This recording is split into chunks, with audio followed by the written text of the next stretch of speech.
Bonjour, on se retrouve dans ce nouveau concept de vidéo. Donc c'est un peu comme un podcast. J'invite mes potes ou des gens que je connais et on discute. Le format audio arrivera bientôt, fin d'année je l'espère. Je bosse dessus.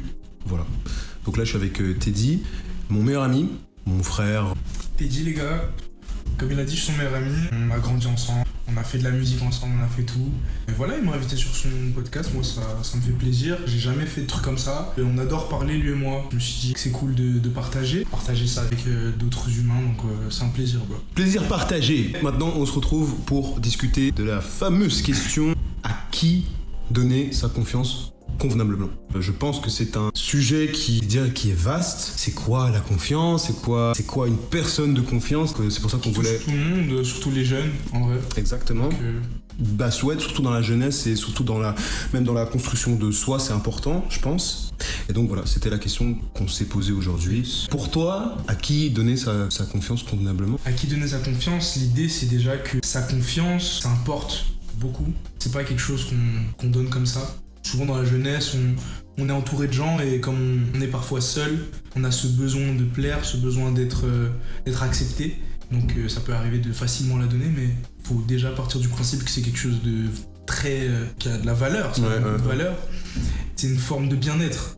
Faut partir de cette d'amour idée, de soi, de bien-être. Si tu donnes ta confiance à la mauvaise personne, ça peut t'enlever du bien-être. Donc l'objectif de tous, je pense, c'est la paix. Et donc dans ce sens, partons du principe que ça a beaucoup de valeur. À qui il faut la donner? Il faut la donner à quelqu'un qui te prouve qu'il est worthy, donc qui mérite ta confiance d'une manière.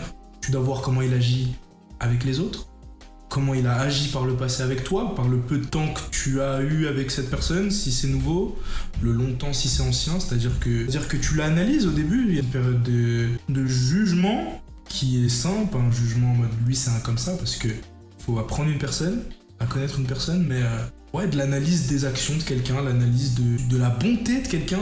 La bonté, quand je dis ça, c'est-à-dire une personne qui veut le bien des autres. Tu le vois ça. Hein. Il y a beaucoup de gens qui peut-être sont bons avec toi, mais qui crachent sur les autres. Ouais. C'est un mauvais signe, parce que s'il le fait dans le dos des autres, il pourrait le faire dans le tien. Il le fait dans le tien. Ouais, il le fait, ouais, sûrement. Que ce soit positif ou négatif, il parle dans le dos, c'est une mauvaise chose. Donc après, de quelqu'un dans tout ça.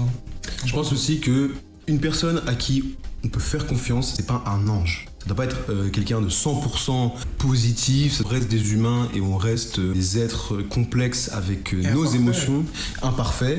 Exactement. En fait, le parfait n'existe pas. Parce qu'il y a des gens maintenant qui sont dans un truc, et ça ils sont totalement légitimes en vrai de faire ça, dû peut-être à leur passé, qui les a trigger, etc.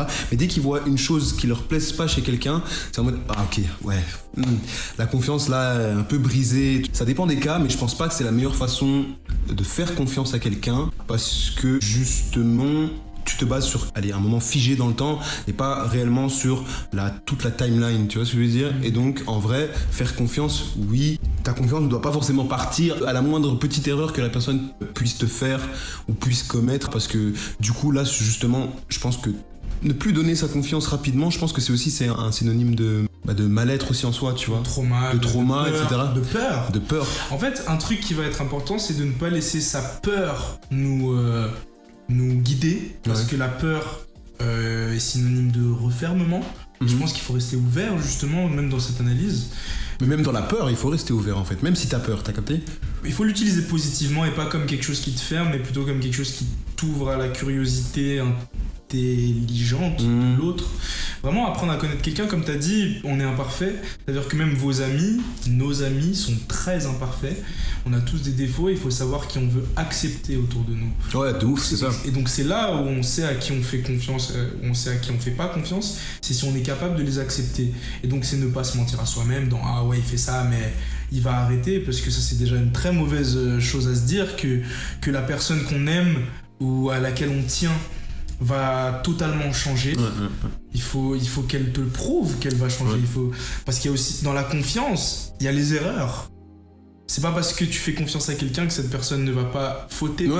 Donc c'est-à-dire que tu dois savoir à qui faire confiance par rapport à ce qu'il prouve comme évolution sur sa personne. Si ses traits de personnalité sont acceptables à tes yeux. Et tu penses que la phase d'analyse doit durer combien de temps en vrai? Ça c'est bizarre comme question, je pense en vrai. Du temps. C'est parce que justement, avec les gens avec qui j'ai parlé de ça, on me pose la question, tu vois. Du temps. Mais gros, ça prend combien de temps au final de se dire? Et moi je dis pas que je réfléchis comme ça, mais je pense que c'est une bonne question à se poser. Est-ce qu'il faut donner un temps? Moi je pense pas. Je pense vraiment que c'est de ta capacité d'analyse déjà, et c'est comme tu as dit par rapport aux preuves que la personne te donne. Parce qu'en vrai, tu peux avoir confiance en quelqu'un sur une durée de 6 mois. Au contraire, tu vas connaître quelqu'un depuis plus d'1 an et t'as confiance envers cette personne, et elle sera en mode parce que une fois c'est vert, une fois c'est. En fait, il faut voir ça comme une jauge, c'est-à-dire t'arrives avec quelqu'un, t'es toujours à 0. C'est ça l'ouverture d'esprit. Si t'es à -4 parce que t'as entendu ça, je pense que t'es déjà dans l'erreur. Ne jugeons pas des gens avant de les connaître. Même en vrai, même si t'as entendu des trucs de ouf. Ouais. Après, petit disclaimer quand même. Non, il y a des trucs, il y a des trucs qui ne sont pas acceptables, qui ne sont pas négligeables. Donc, mais en dehors de ces cas extrêmes, en dehors de ces cas, je pense qu'on part toujours à 0. Ouais. Donc pas toujours, mais on doit partir à 0 avec quelqu'un qu'on ne connaît pas. Parce que voilà, on a tous dit des trucs, ça on parlait de ça il y a pas longtemps, on est tous humains, on a tous fait des erreurs, il y a toujours quelqu'un qui peut parler mal de toi. Donc comme il y a toujours quelqu'un qui peut parler mal de toi, ça veut pas dire que cette personne, elle t'a compris, quand elle parle de toi aux autres, elle a tout donné et tu n'es plus rien en dehors de ça. Et si tu le sais à propos de toi-même, c'est que c'est le même cas à propos des autres. Ça veut dire que si tu découvres quelqu'un, que t'as entendu ce petit truc, ou nani nana, garde-le en tête, mais fais-toi ta propre idée. Ça fait partie de l'analyse, mais il faut peut-être même comprendre pourquoi cette personne parle de cette manière de cette personne, en comprenant toi cette personne. Peut-être qu'il y a une raison qui n'est pas si négative à tout ça, donc c'est pour ça que je parle de partir à 0, avec des a priori si tu veux, mais pas des trucs qui te ferment. Par rapport à une nouvelle personne. Parce que du coup, ta vision sera d'office biaisée et tu vas plus voir les choses qui ressortent. Enfin, tu vas plus voir le négatif ressortir de cette personne. Et au final, oui, tu vas te dire que c'est peut-être pas forcément la personne à qui faire confiance. Et puis par rapport au temps, tu pars à 0 et puis petit à petit, comme il a dit, c'est une question d'action, c'est une question de choses qu'on démontre. Ouais. De l'amour, de l'attention. Attention à l'attention, parce que toute attention n'est pas bonne. C'est un autre sujet. Ouais. De l'aide, d'un ami t'aide, quelqu'un que tu aimes t'aide. La compréhension aussi. La compassion. La compassion, même. La capacité de se mettre à ta place dans des situations où même la personne peut ne pas le faire, en fait. C'est pas obligé. Déjà, je pars du principe que personne ne doit prouver quelque chose à personne. Mais si on se base sur la confiance, bien sûr, il y a une dimension où les preuves rentrent dedans, parce que voilà, c'est comme ça qu'entre humains on voit, c'est comme ça qu'on se fait confiance. Donc oui, mais je suis pas là en mode, moi j'attends pas que au quotidien par exemple Teddy me prouve qu'il est mon pote, parce que je l'ai fait, tu l'as fait et ça se fait naturellement, tu vois ce que je veux dire. Donc ça. Pourquoi attendre ça de quelqu'un Et puis même, je pense que si j'attends quelque chose de quelqu'un, je lui en parle tout simplement. Ça importe la réaction aussi que cette personne a à ce que tu lui demandes. Ouais. C'est-à-dire que, voilà, essaie de créer quelque chose avec quelqu'un, quoi que ce soit. S'il y a un truc qui te va pas, tu devrais pouvoir te sentir à l'aise de lui en parler et voir qu'il ait au moins une réaction, qu'elle soit positive ou négative. Tu dois toujours écouter l'autre. Mais que la personne ne veuille pas que tu te sentes mal. Et moi, c'est dans tout ça que je voulais finir. C'est-à-dire que quand je donne tous ces critères, l'amour, la compassion, en vrai, tout le monde va varier sur ces critères parce qu'on a tous sympathie. Bien sûr. Mais ce qui importe, c'est de voir que cette personne ait de la bonté envers toi. Oui. Et envers les autres, et envers le monde, envers elle. Bien sûr, et c'est là que tu sais que tu peux faire confiance, c'est que la personne ne te veut pas de mal. Comme elle te veut pas de mal et qu'elle est c'est pas que tout, mais qu'elle est capable aussi d'être là pour toi, d'être présente et positive. Alors là, tu sais que tu peux lui donner confiance et c'est pas une question de temps, c'est une question de ressenti. C'est une question de ressenti, d'énergie et de connexion. Après, il y a des gens qui n'ont pas la capacité forcément d'analyse, parce qu'on parle d'analyse, on parle d'un truc et on pourrait même développer. J'avais déjà fait un TikTok sur ça, mais comment analyser, comment repérer les bonnes actions, des mauvaises actions, etc. Parce que la plupart du temps, les gens, quand ils se plaignent d'avoir fait confiance à quelqu'un, c'est qu'ils n'ont pas... Soit ils ont donné trop vite une confiance en se mettant des œillères et en étant un peu dans le déni, ou soit vraiment ils ont juste pas vu, tu vois. Et donc, comment analyser quelqu'un qui paraît bien ? Qui paraît bien. Ouais. Et ça, je pense, c'est plus voir qu'est-ce qu'il y a derrière les paroles, en fait. En fait, c'est quoi la véracité de ces paroles et de ces actes ? C'est pas venir tester la personne. C'est juste approfondir. Déjà, ne pas partir du principe qu'une parole est un acte, est un fait. La parole n'est pas forcément de l'amour. Quelqu'un pourrait te donner beaucoup par ce qu'il dit, sans forcément être pensif à toi, mais je veux dire par exemple, ah tu sais, moi je suis là pour toi, tu sais, moi nani, tout ça. C'est bien beau, mais et le jour où t'as quelque chose, tu vois vraiment, et c'est ça qui importe, c'est vraiment les actes. C'est-à-dire que les paroles importent à cerner un personnage, mais les actes montrent une personne. Et donc, les deux vont ensemble. Ouais, les deux vont ensemble, bien sûr. Même si les paroles n'importent même pas, finalement. Elles importent à te faire une idée de quelqu'un. Donc, les questions que tu lui poses, les réponses qu'elle te donne. Mais tout ça, c'est des trucs à prouver, c'est des trucs à... C'est des trucs, que tu dois voir, en fait, hein, forcément. Et vraiment, c'est sur ça, c'est sur la façon dont quelqu'un se comporte avec toi, avec les autres, que tu sais qui elle est. Et en vrai de vrai, même les gens, je vais peut-être être un petit peu méchant, pas juge, même si oui, c'est une forme de jugement, mais j'ai cette impression, et j'ai même eu cette discussion avec des gens qui m'ont souvent dit que ils arrivent pas à juger. La plupart du temps, ils le savaient déjà. D'une manière, ils savaient que la personne n'était pas vraiment bonne. Ok. Ah, ok, comme ça. Mais ils ont quand même voulu... Parce qu'il y a un sujet que je voulais aborder là, c'est le déni, qui importe de fou dans la confiance. Parce qu'il y a clairement cette idée qu'on est jeune. C'est ce que je dis, avec les œillères et tout, c'est du déni. Hein. C'est du déni, c'est l'idée que tu veux faire confiance. Et donc là, ça vient de toi. C'est ça, parce que aussi, ça c'est super important, c'est que en fait, il y a la volonté et il y a vraiment ce qui est là, c'est le matériel. Je l'ai pas vu.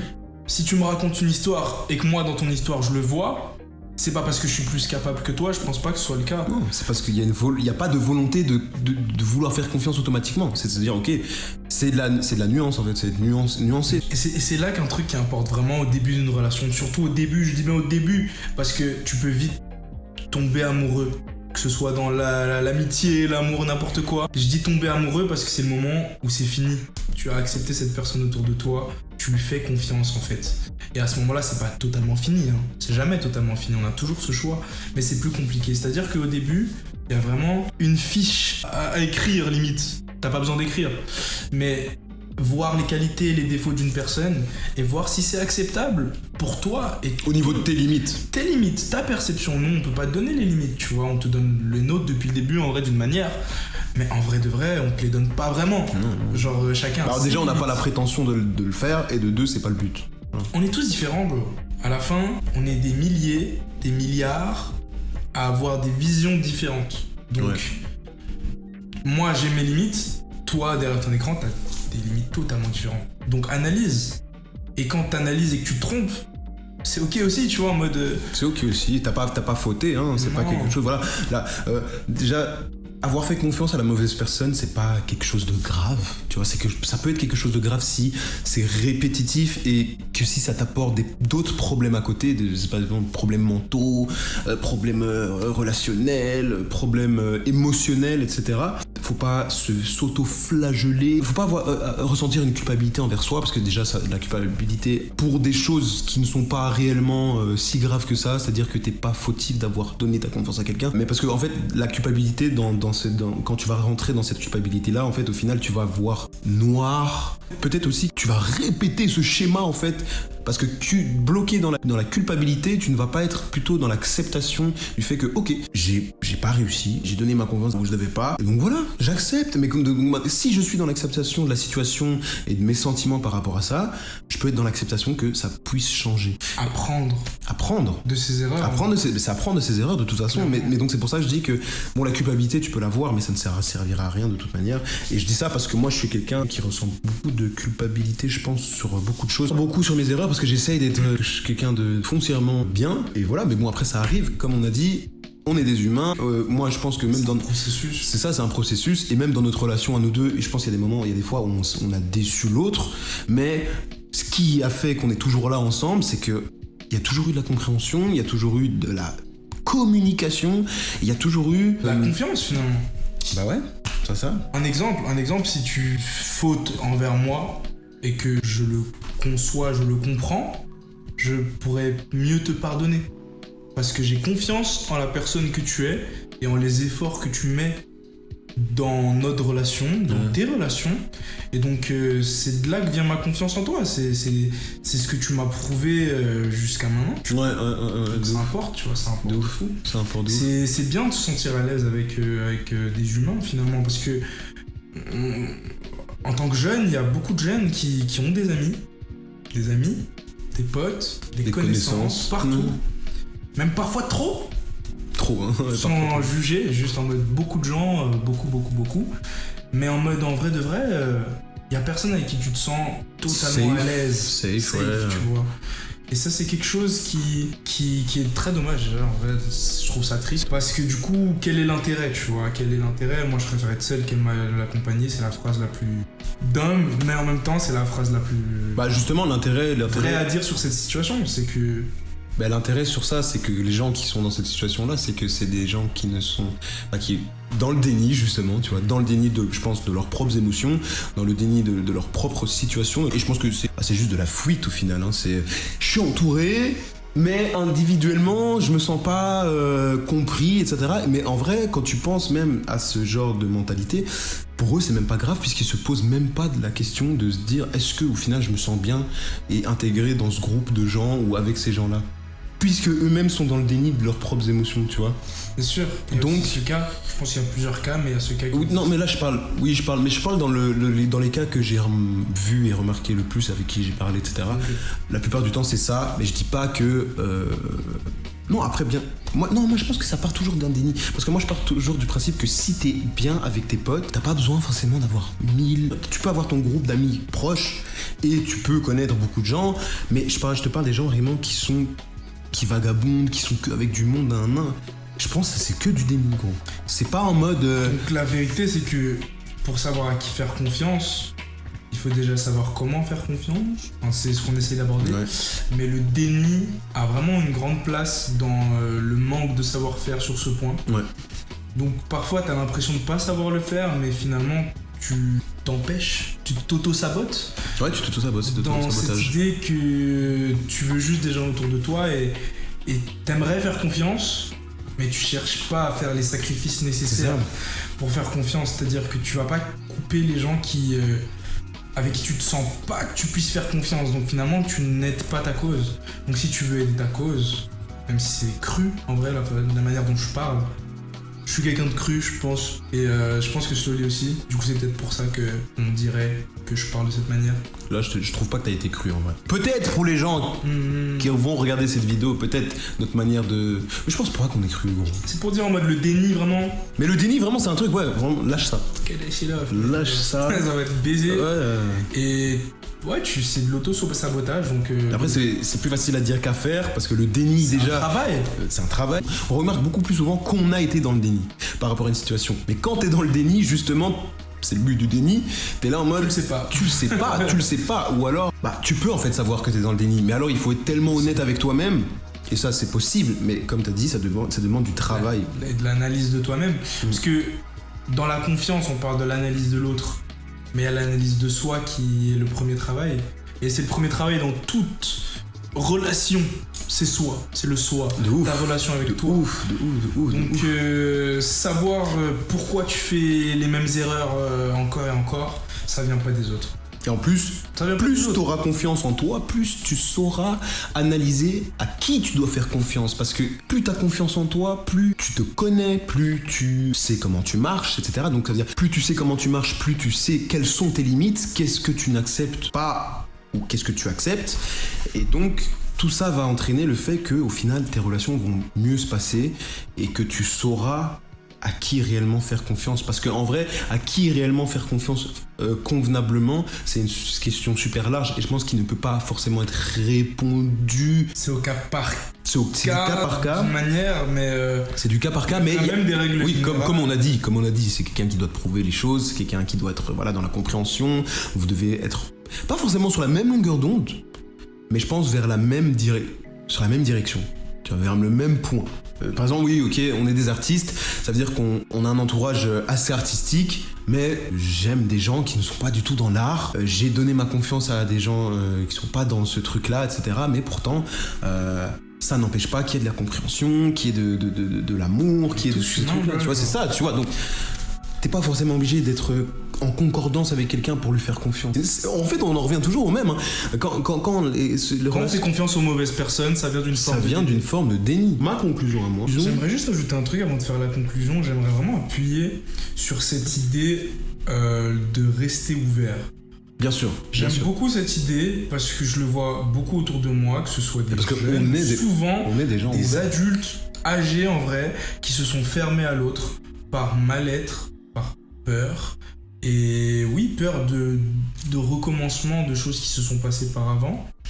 Là où j'espérerais que l'humain reste ouvert à l'autre, parce que quand tu te fermes à un style de personne, à un truc comme ça, et que tu généralises des gens parce que t'estimes que c'est ces gens-là qui te feront du mal, parce que ces gens-là t'ont fait du mal, en fait, tu stigmatises tout un groupe de personnes qui ont eux-mêmes leur individualité. Qui ont grave leur individualité, ce qui devrait l'avoir. Et peut-être que voilà, il y a des choses qu'ils ont en commun, c'est très probable.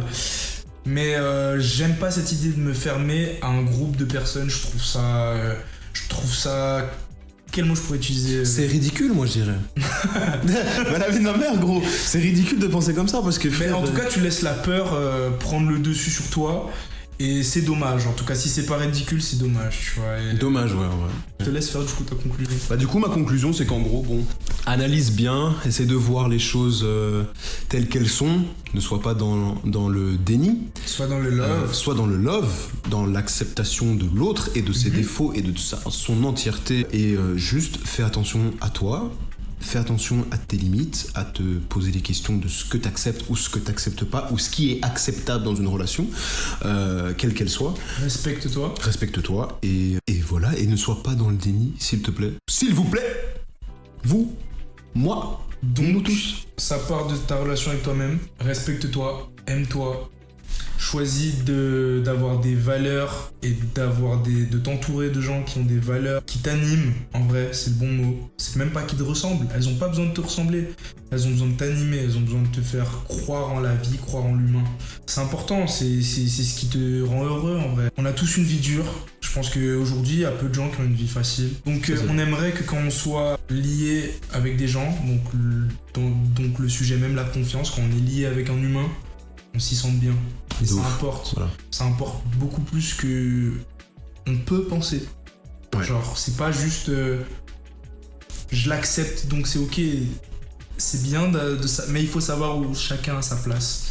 Et donc, mon point en vrai à moi, même si je sais pas si tu me suis, c'est que tu le sais déjà en vrai. Tout ce que on a dit, tu le sais d'une manière ou d'une autre. Oui. Et donc, c'est un reminder. On te fait rebouler que ça importe et que il y a des façons de le faire, il y a des façons d'évoluer sur ce point. Et ouais, moi c'est ça ma conclusion. Ok, je te suis totalement dans cette fin de discussion. Et voilà, je pense que là qu'on a fait le tour. En fait, on n'a pas fait le tour, on pourrait parler encore 20 ans, mais bon. On a mieux parlé. Voilà. J'espère que ça vous a plu un peu d'entendre ce qu'on avait à dire sur ce sujet-là. Je vais continuer avec d'autres personnes. Je pense que Teddy reviendra souvent dans des épisodes. Avec plaisir. Voilà, du coup, j'espère que ça vous a plu. En tout cas, moi, ça m'a fait plaisir. Bisous. Love.